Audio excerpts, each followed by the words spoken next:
नमस्कार दोस्तों, मैं मयंक आपका स्वागत करता हूँ अपने स्टडी चैनल में जिसका नाम है स्टडी विद मयंक। आ जाइए, आज हम बहुत बेहतरीन टॉपिक को कवर करने वाले हैं और आपका मैं 7 चैप्टर का आज क्वेश्चन आंसर के बारे में आपसे बात करने वाला हूँ। क्वेश्चन आंसर के बारे में इसलिए मैं कह रहा हूँ क्योंकि आज का टॉपिक बहुत ही इंटरेस्टिंग टॉपिक होने वाला है, क्योंकि जो मैंने अभी 7 चैप्टर आपको पढ़ाया है उसके क्वेश्चन आंसर के बारे में मैं आपसे बात कर लेता हूँ चैप्टर 7 के। ठीक है, चैप्टर 7 के है जो क्वेश्चन आंसर। आप चैप्टर का नाम तो जानते ही होंगे, चलिए एक बार दिखा देते हैं क्या क्या पढ़ा है हमने चैप्टर 7 में आपके साथ डिस्कस किया है समकालीन विश्व में सुरक्षा के बारे में। किसके बारे में डिस्कस किया है? समकालीन विश्व में सुरक्षा के बारे में पूरा मैं आपको बता चुका था। आंतरिक खतरा क्या होता है, बाहरी खतरा क्या होता है, किस प्रकार का सुरक्षा के पारंपरिक तरीके क्या होते हैं, अपरोध क्या होता है। अपरोध एक प्रकार का डर होता है, डर बैठाकर भारत की सुरक्षा नीति, इन सब पर डिस्कस कर चुका हूँ। आज आ जाइए हम प्रश्नों पर डिस्कस करते हैं। यहाँ पर क्या है, निम्नलिखित बहुविकल्प प्रश्नों में दिए गए विभिन्न विकल्पों में से एक सही विकल्प का चयन कीजिए। तो टिक मार्क के क्वेश्चन आते हैं, तो आजकल ये इंपॉर्टेंट है बहुत, और आपके 20 मार्क्स के आएंगे, तो बहुत ही अच्छी तरह से इसे करना है। निम्नलिखित संधियों में से निशस्त्रीकरण से संबंधित संधि को सही विकल्प का चयन कीजिए। निशस्त्रीकरण से संबंधित सही विकल्प का चयन कीजिए। तो देखिए 1992 में रासायनिक हथियारों की संधि हुई, बिल्कुल सही है। हाँ, 1992 में रासायनिक हथियारों की संधि हुई थी। उसके बाद क्या है कि एनपीटी, हाँ, न्यूक्लियर पावर ट्रीटी हुई थी। ठीक है, न्यूक्लियर नॉन प्रोलिफरेशन ट्रीटी भी हुई थी। ठीक है, 1972 में जैविक हथियार संधि हुई थी, बिल्कुल ये भी हुआ था। अब या क्योटो प्रोटोकॉल, नहीं ये नहीं हुआ था। तो ये 1 2 3, तो 1 2 3 कहाँ मिल रहा है? का में। तो ऑप्शन 1, ऑप्शन 2, ऑप्शन फर्स्ट ठीक है, मतलब का सही है। आ जाइए अगला डिस्कस करते हैं। अफ्रीका और एशिया और अफ्रीका में 9 स्वतंत्र देश के मध्य समक्ष कौन सी सुरक्षा की चुनौती गौण थी? कौन सी सुरक्षा की चुनौती गायब थी? ठीक है, तो यहाँ पर देख लीजिए, इन देशों के समक्ष अलगाववादी आंदोलन का खतरा था, बिल्कुल ये था। ठीक है, इन देशों के बीच सीमा विवाद थे, बिल्कुल थे। ठीक है, भू क्षेत्र अथवा आबादी पर नियंत्रण को लेकर सहयोग और सलाहकार की नीति थी, ऐसा कुछ नहीं। इन्हें अंदरूनी सैन्य संघर्ष की भी चिंता करनी पड़ी, हाँ ये था, जबकि ये वाला नहीं था। तो ये आपका राइट आंसर हो जाएगा, गाइस का राइट आंसर हो जाएगा, क्योंकि जो अफ्रीका के देश थे, सब एशिया के देश थे, 9 तो निर्मित थे, उनमें हर चीज़ थी, परंतु ये संभावनाएं नहीं थी। आगे आ जाइए, थर्ड क्वेश्चन को डिस्कस करते हैं। निम्नलिखित में से किस वर्ष चीन द्वारा भारत पर आक्रमण किया गया? 1962। ये आपको डेट याद होनी चाहिए। चीन द्वारा भारत पर आक्रमण किया गया था। चीन ने क्या किया था? भारत पर आक्रमण किया था। ठीक है, आ जाइए रिक्त स्थान को भरते हैं हम। खाली स्थान भर। किसी देश के भीतर हिंसा के खतरे से निपटने के लिए व्यवस्था कौन बनाती है? व्यवस्था को सरकार कहते हैं। जो सरकार व्यवस्थाएं बनाती हैं उसे निपटने के लिए सरकार जिम्मेदार होती है। कौन जिम्मेदार होती है? सरकार जिम्मेदार होती है। ठीक है, तो इस व्यवस्था को क्या कहा जाता है? सरकार कहा जाता है। जो लोग राष्ट्रीय सीमा के अंदर अपना घर बार छोड़ चुके होते हैं उन्हें क्या कहते हैं? जो आंतरिक रूप से विस्थापित जन कहते हैं। जो अपना ही घर बार छोड़ चुके होते हैं अपने ही देश की सीमा के अंदर, उन्हें विस्थापित जन कहते हैं, आंतरिक रूप से विस्थापित जन कहते हैं। ठीक है, क्लियर है? राजनीतिक मानव अधिकार के अंतर्गत आता है। क्या है? आपको एक्सप्रेशन, राइट टू फ्रीडम, ये राजनीतिक मानव अधिकार के अंतर्गत आता है। अभिव्यक्ति और सभा करने की आज़ादी। ठीक है, सुरक्षा से अभिप्राय क्या है? तो आप जानते ही हैं, खतरे से आज़ादी, किसी भी प्रकार के, चाहे आंतरिक हो चाहे बाहरी, उस खतरे से आज़ादी ही क्या कहलाते हैं? हमारी सुरक्षा कहलाती है। ठीक है, क्लियर है? 8वां क्वेश्चन, अपरोध किसे कहते हैं? अपरोध मतलब युद्ध की आकांक्षा को रोकना। युद्ध जो होने वाला है उसकी आकांक्षा को रोकना ही अपरोध कहलाता है। कि जिस प्रकार से अगर मान लीजिए कहीं युद्ध होने वाला है और उसको आप रोक दें तो उससे ही अपरोध कहा जाता है। एनपीटी का विस्तार क्या है? विस्तार मतलब समझ रहे हैं, इसका पूरा रूप है, इसको कहते हैं nuclear non proliferation treaty. Nuclear non proliferation treaty Hindi में कहते हैं परमाणु अप्रसार संधि। क्या कहते हैं? परमाणु अप्रसार संधि। और कब लागू हुई थी? 1972 के करीब ये लागू हुई थी। उत्तरी गोलार्ध और दक्षिणी गोलार्ध के देश में प्रमुख अंतर क्या है? तो आपको पता ही है उत्तरी गोलार्ध और दक्षिणी गोलार्ध में। तो उत्तरी गोलार्ध में जितने देश हैं, ठीक है, अधिकतर देश विकसित देश हैं। उत्तरी गोलार्ध में जो हैं ज़्यादातर देश विकसित देश हैं, भारत को छोड़ दीजिए। ठीक है, लेकिन दक्षिणी गोलार्ध में जितने भी देश हैं, देखो ये मैप का 2 हिस्सा है, ऊपर वाला उत्तरी गोलार्ध है, नीचे वाला दक्षिणी गोलार्ध है, बीच वाला इक्वेटर है, 0 डिग्री रेखा है, तो इसे उत्तरी गोलार्ध कहा जाता है। तो उत्तरी गोलार्ध में जितने भी देश हैं ज़्यादातर विकसित है। मैं भारत की बात नहीं करता, भारत अभी विकासशील देश है, लेकिन दक्षिणी गोलार्ध में ज़्यादातर देश विकासशील हैं। ठीक है, और कुछ देश इसमें भी हैं विकासशील, ऐसा नहीं है, लेकिन उत्तरी गोलार्ध में ज़्यादा विकसित देश मिलते हैं। ठीक है, देश के किन्हीं 2 केंद्रीय मूल्यों को बताइए। किसी देश का कोई दो के किन्हीं दो केंद्रीय, 11 नंबर क्वेश्चन, देश के किन्हीं दो केंद्रीय मूल को बताइए। कौन से होते हैं किसी भी देश के दो केंद्रीय मूल? तो किसी भी देश के दो केंद्रीय मूल होते हैं उसकी संप्रभुता और क्षेत्रीय अखंडता। संप्रभुता और क्षेत्रीय अखंडता। तो ये 2 नंबर के क्वेश्चन पे चलते हैं। पारंपरिक सुरक्षा से आप क्या समझते हैं? Traditional method. तो आपको मैंने बताया था पारंपरिक सुरक्षा क्या होती है। आज एक बार और डिस्कस कर लेते। देखिए पारंपरिक सुरक्षा, यहाँ पर आ जाइए, ये रहा, देखिए सुरक्षा के पारंपरिक तरीके। निशस्त्रीकरण पर जोर देना, अस्त्र शस्त्र के नियंत्रण तथा विश्वास का बहाली। पारंपरिक सुरक्षा के आंतरिक अवधारणा के अंतर्गत देश के अंदर आंतरिक शांति और कानून व्यवस्था बनाए रखना। ठीक है, समझ रहे हैं? सुरक्षा के पारंपरिक तरीके आप समझ गए। ठीक है, तो ये सब करना है। देश के अंदर कानून व्यवस्था को बनाए रखना, उसे खराब नहीं होने देना और सरकार का सहयोग करना है। सहयोग मूलक सुरक्षा से क्या तात्पर्य है? क्या होता है सहयोग मूलक सुरक्षा?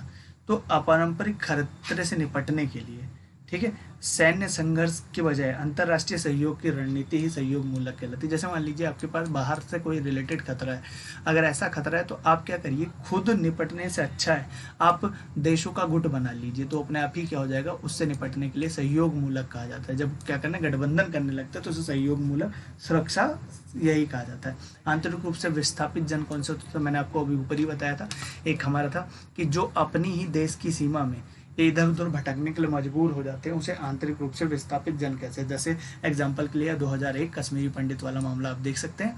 उसमें भी जो कश्मीरी पंडित थे 2000 में, 1999 में, तो गलत बोल रहा हूँ, तो 1999 में उन्होंने भी भटकने के लिए मजबूर होना पड़ा था। तो वही थे आंतरिक रूप से विस्थापित जन। ठीक है, जो अपनी ही देश की सीमा में क्या हो जाए, विस्थापित हो जाए और अपने देश में अपने घर बार को छोड़कर दूसरे अपने देश की सीमा में कहीं और आके बस जाते हैं। ठीक है, अप्रवासी व शरणार्थी में क्या अंतर है? अप्रवासी और शरणार्थी देख लीजिए। अप्रवासी क्या होता है? जैसे मान लीजिए मैं उत्तर प्रदेश का रहने वाला हूँ, परंतु काम धंधे के लिए मैं दिल्ली जाता हूँ, तो मैं अप्रवासी हूँ। परंतु शरणार्थी क्या है? शरणार्थी मतलब कि कोई दूसरे देश से आकर तुम्हारे देश में निवास करने लगा, तो वो शरणार्थी कहलाते हैं। जैसे रोहिंग्या मुसलमान जो है शरणार्थी है, दलाई लामा कभी आपके भारत आए थे, वो शरणार्थी हैं। जबकि अगर मैं बोलूँ मैं उत्तर प्रदेश से दिल्ली आया हूँ तो मैं अप्रवासी हूँ। ठीक है, समझ आएगा? ठीक है, गठबंधन बनाना किस प्रकार पारंपरिक सुरक्षा नीति का एक तत्व है? गठबंधन बनाना पारंपरिक सुरक्षा नीति का तत्व है। किस प्रकार से गठबंधन बनाना? मैंने आपको बताया था, अगर आप गठबंधन बनाएंगे, ठीक है, गठबंधन बनाएंगे तो आपको सहयोग मिलेगा, और सहयोग मिलने से आप क्या क्या हो सकता है, सुरक्षा का आपका जो सुरक्षा जो होती है वो बढ़ जाती है। क्यों? क्योंकि ये इससे क्या होता है कि देश आपस में सपोर्ट करने लगता है। जब देश सपोर्ट करेंगे तो सुरक्षा का जो नियम रहेगा या सुरक्षा का जो बातें रहेंगी वो थोड़ी बहुत बढ़ जाएंगी।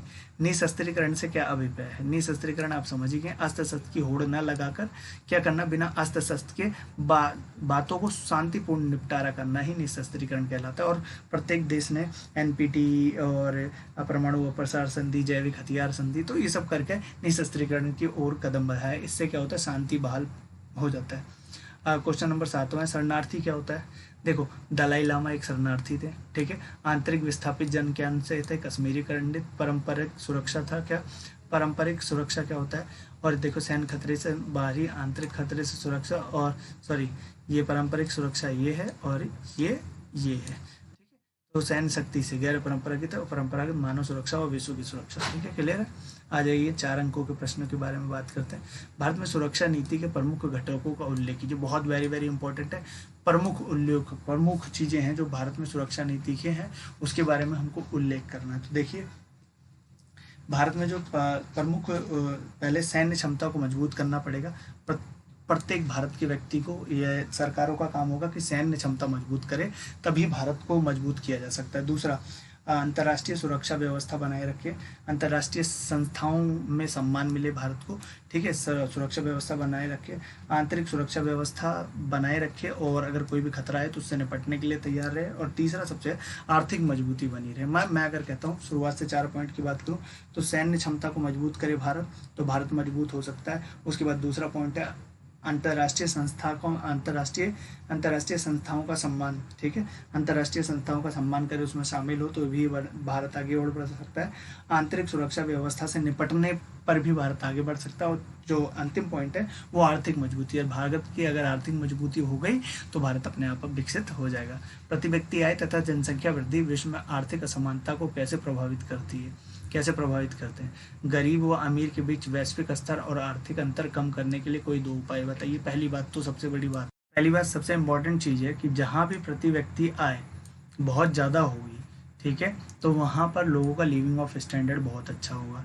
जैसे अमेरिका की बात करूँ, एग्जांपल लो, अमेरिका में लिविंग ऑफ स्टैंडर्ड अच्छा है, जबकि अगर भारत की बात करूँ तो यहाँ पर प्रति व्यक्ति आय भी कम है, जिससे सुविधाएं भी कम मिली है। अब जब आय कम है, सुविधाएं कम है, तो यार देखो कहीं ना कहीं फर्क आ जाता है। तो कहता है कि वैश्विक स्तर पर आर्थिक अंतर को कम करने के लिए कोई 2 उपाय बताए जाए। तो वैश्विक स्तर पर आर्थिक अंतर कम करने के लिए 2 उपाय, अगर पहला उपाय बोलूं तो भैया देखो, ऐसा कोई नियम कानून लगाना चाहिए कि जिसमें अगर लेबर है तो उसके लिए सेम वेट, सेम इनकम होनी चाहिए। जैसे मैं इंडिया में लेबर करी करूँ या बाहर करूँ, इनकम का शॉर्टेज सेम होना चाहिए, परंतु ऐसा हो नहीं पाएगा क्योंकि कुछ देश विकसित हैं और कुछ विकासशील है। तो अगर हमको ये खाई ख़त्म करनी है तो सबसे पहले हमें ये सब चीज़ों के बारे में ध्यान देना पड़ेगा, हर देश को मदद करनी पड़ेगी ताकि प्रत्येक देश विकासशील से विकसित हो सके और फिर वो हर नियम कानून लागू कर सके, जिसके कारण वो सारी चीज़ें बनी रह सकती हैं। तीसरा क्वेश्चन जो बहुत इंपॉर्टेंट है, शक्ति संतुलन क्या है, कोई देश इससे कैसे कायम कर सकता है? देखो शक्ति संतुलन क्या है, तो सबसे बड़ी बात है कि आप ऐसे देश को देश के साथ सहयोग बनाइए, परंतु ऐसे देश को साथ सहयोग मत बनाइए जो पावरफुल बनना चाहता है, जैसे बहुत ज़्यादा आगे बढ़ जाता है। तो आप देश के साथ सहयोग बनाइए और यह सुनिश्चित करिए कि देश के पास ज़्यादा पावर ना आ पाए, क्योंकि पावर आने के बाद कोई भी बिगड़ जाता है, और अगर पावर आने के बाद वो बिगड़ गया तो रोकना उसको मुश्किल हो जाता है। कई देश इससे कायम करता है, कई देश इसे कैसे कायम करते हैं। तो जैसे अगर शक्ति संतुलन को कायम करना है तो यार देखिए, आपको हमेशा बराबरी करनी पड़ेगी। अगर कोई देश आगे निकल जाएगा तो हमेशा अपनी रौब छाड़ेगा। जैसे कहते हैं ना कि अगर क्रिकेट मैच हो रहा है गली का, अगर बैट मेरा है तो भैया पहले मैं ही खेलूंगा, वही बात हो जाएगी। अगर अमेरिका पावरफुल है तो अमेरिका ही अपनी बात चलाएगा, चीन पावरफुल है तो चीन भी चलाएगा, और भारत पावरफुल हो जाएगा तो भारत। तो इन सबको रोकने के लिए उपाय होते हैं, पहले गठबंधन बनाया जाए ताकि उन पर दबाव डाला जा सके, अगर वो शक्तिशाली हो भी जाएं तो अपने मनमानी ना कर सकें, ठीक है। और पहली बात, सब किसी भी देश को शक्तिशाली होने से रोकने का तरीका क्या है कि उसको उतना विकसित ना होने देना, उसको उतना आगे ना पहुंचने देना, समझ गए। अपनी टेक्नोलॉजी बढ़ाइए, अपने शिक्षा का स्तर बढ़ाइए, अपना प्रति व्यक्ति आय बढ़ाइए, खुद ब खुद वो देश आपके बराबर पा जाएगा, तो उसकी शक्ति संतुलन नहीं रह जाएगा। समझ में आ गया। नेक्स्ट देखिए, गरीबी का स्तर अगर आपके यहाँ दूर हो जाएगा तो सब कुछ हो जाएगा।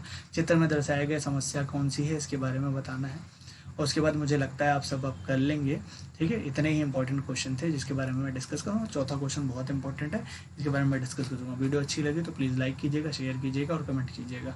आप मुझसे टेलीग्राम चैनल पे भी जुड़ सकते हैं, मैं इसका पूरा PDF आपको वहीं प्रोवाइड करवा दूँगा। टेलीग्राम का जो चैनल का लिंक है मैं आपको डिस्क्रिप्शन में दे दूँगा, और कुछ अगर क्वेश्चन पूछना है तो आप मुझे मेरे फेसबुक पेज पर लॉगिन करके मुझे वहाँ पर मैसेज कर सकते हैं, जिसका नाम स्टडी विद मयंक है। तो चलिए, गॉड ब्लेस यू ऑल।